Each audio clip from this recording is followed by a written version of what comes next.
ओह, क्या कर रही है? जरा ये साड़ी पहन के तो दिखा।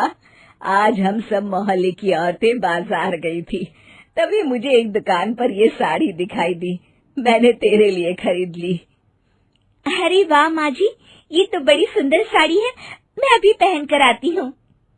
फिर गीता साड़ी पहन कर आती है। अरे वाह, कितनी सुंदर लग रही है तू। तभी दरवाजे की घंटी बजती है।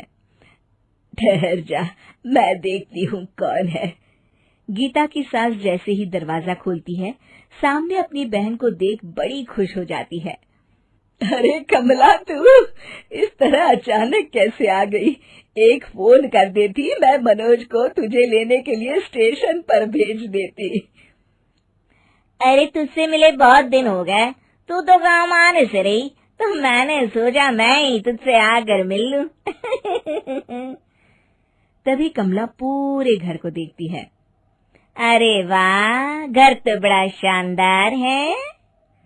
फिर कमला सामने खड़ी गीता को देखती है और कहती है, अरे बहू, तूने साड़ी तो बहुत सुंदर पहन रखी है, कहीं शादी में जा रही है क्या? अरे नहीं नहीं, ये साड़ी तो मैं आज ही बाजार से खरीद कर लाई हूँ अपनी बहू के लिए। क्यों, मेरी पसंद अच्छी है ना?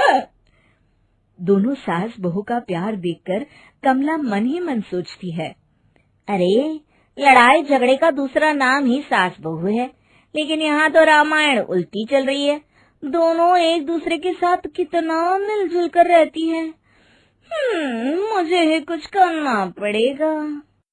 फिर अगले दिन गीता रसोई घर में खाना बना रही होती है।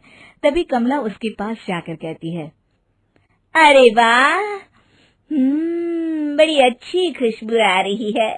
क्या बना रही है बहू? जी, आलू के पराठे बना रही हूँ मैं। कमला इधर उधर देखती है, फिर धीरे से गीता से कहती है, अरे जिस दिन से मैं इस घर में आई हूँ, मैं रोज देखती हूँ तू अकेले घर का सारा काम करती है। मुझे तुझ पर बड़ा तरस आता है। अरे तू अपनी सास से भी कुछ काम करवा लिया करना। गीता मुस्कुराकर जवाब देती है, अरे माँ जी, मेरे होते हुए भला मेरी सास को काम करने की क्या जरूरत है?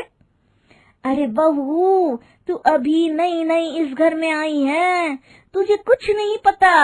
मैं तो तुझे बुजुर्ग होने के नाते समझा रही हूँ। मैंने ये बाल धूप में सफेद नहीं किए, दुनिया देख कर बैठी हूँ। मैं अपनी बहन को अच्छी तरह जानती हूँ। कल ही वो मुझसे कह रही थी, जब से गीता इस घर में शादी करके आई है, हमारा तो एक नौकरानी का खर्चा बच गया। गीता हैरानी से कमला से पूछती है, क्या सच में माँ जी मेरे बारे में ऐसा सोचती है? हाँ, बिल्कुल ऐसा सोचती हैं। अरे मैं तो तुझे अपनी बेटी की तरह मानती हूँ, इसलिए तुझे समझाने आ गई। आगे तेरी मर्जी। इतना कहकर कमला वहाँ से चली जाती है। फिर उसी शाम जब गीता की सास बाजार से सब्जियां लेकर घर आती है, तो उसे देखकर कमला कहती है, अरे क्या हुआ बहन, आज तूने बाजार से आने में बहुत देर कर दी। अब क्या बताऊं कमला, आजकल मेरे घुटनों में बहुत दर्द रहता है, ठीक से चला भी नहीं जाता। हाँ, तो अब क्या पछता रही है? इसमें आखिर गलती तो तेरी ही है ना। बहू के होते हुए सास अगर घर में नौकरानी की तरह काम करे तो उसका तो यही हाल होगा ना। अरे कभी गांव आकर देख, हम अपनी बहुओं को तलवार की धार पर रखते हैं। अरे तुझे क्या पता तेरी बहू पीठ पीछे तेरे बारे में क्या बातें करती हैं। कल ही तेरी बहू की बातें सुन रही थी, पड़ोस की मीना से कह रही थी, मेरी सास के होते हुए मुझे अपने घर में नौकरानी रखने की कोई जरूरत नहीं है। अरे ये क्या कह रही है? मेरी बहू मेरे बारे में ऐसी बातें कभी नहीं कर सकती। अरे तू तो मेरी बहन है, भला तुझसे मैं झूठ क्यों बोलूंगी? मैं तो तेरे भले के लिए बोल रही हूँ।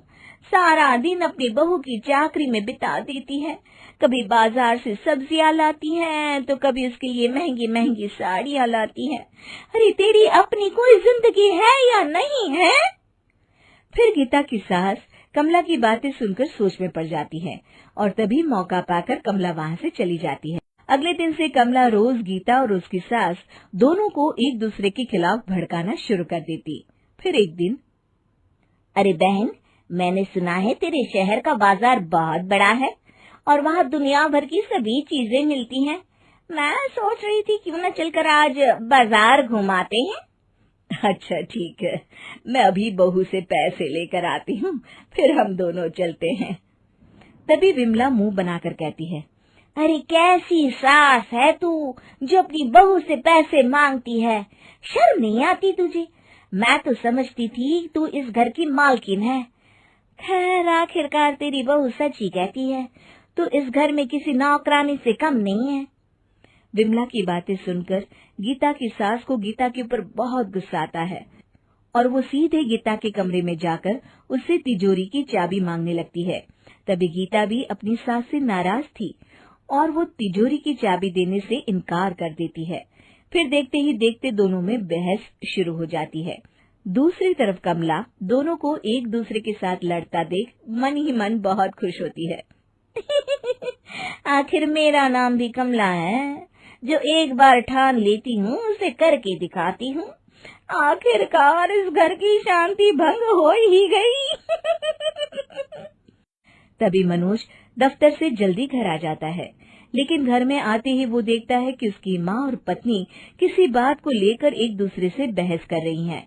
तभी मनोज की नजर अपनी मौसी पर पड़ती है, जो एक कोने में खड़ी मुस्कुरा रही होती है। मनोज समझ जाता है कि ये सब उसकी मौसी का किया धरा है। फिर मनोज अपनी मौसी को सबक सिखाने की ठानता है। उसी रात मनोज अपनी मौसी की बहू मंजू को फोन करके सारी बात बता देता है और उसे अपने घर आने के लिए कहता है। अगले दिन कमला आराम से सोफे पर बैठकर टीवी देख रही होती है। तभी अचानक वहाँ उसकी बहू मंजू आ जाती है और आते ही अपनी सास को डांटने लगती है। अरे वाह माँ जी, आप तो एक नंबर की झूठी है। मुझसे कह के आई थी कि मैं तीर्थ यात्रा पर जा रही हूँ, लेकिन आप तो यहाँ मजे मार रही हैं। तभी गीता और उसकी सास भी वहाँ आ जाते हैं। उन्हें देखकर विमला झिझकते हुए अपनी बहू से कहती है, अरे बहू तू बेकार में नाराज हो रही है, मैं तो बस आने ही वाली थी। अरे माँ जी, मुझे मत सिखाइए, मैं आपको अच्छी तरह जानती हूँ। लोगों के घरों में आग लगाने के अलावा आप करती क्या है? ये तो अच्छा हुआ कि रात को मनोज भैया ने मुझे फोन करके सब बता दिया। कम से कम इन लोगों को तो चैन से रहने दो। बहुत हो गया, अभी के अभी आप घर चलिए। तभी कमला की असलियत देख गीता और उसकी सास एक दूसरे को देखकर मुस्कुराती है और कमला अपना सामान बांधकर अपनी बहू के साथ वहाँ से चली जाती है। शिक्षा: कान का कच्चा इंसान हमेशा अपना ही नुकसान करता है।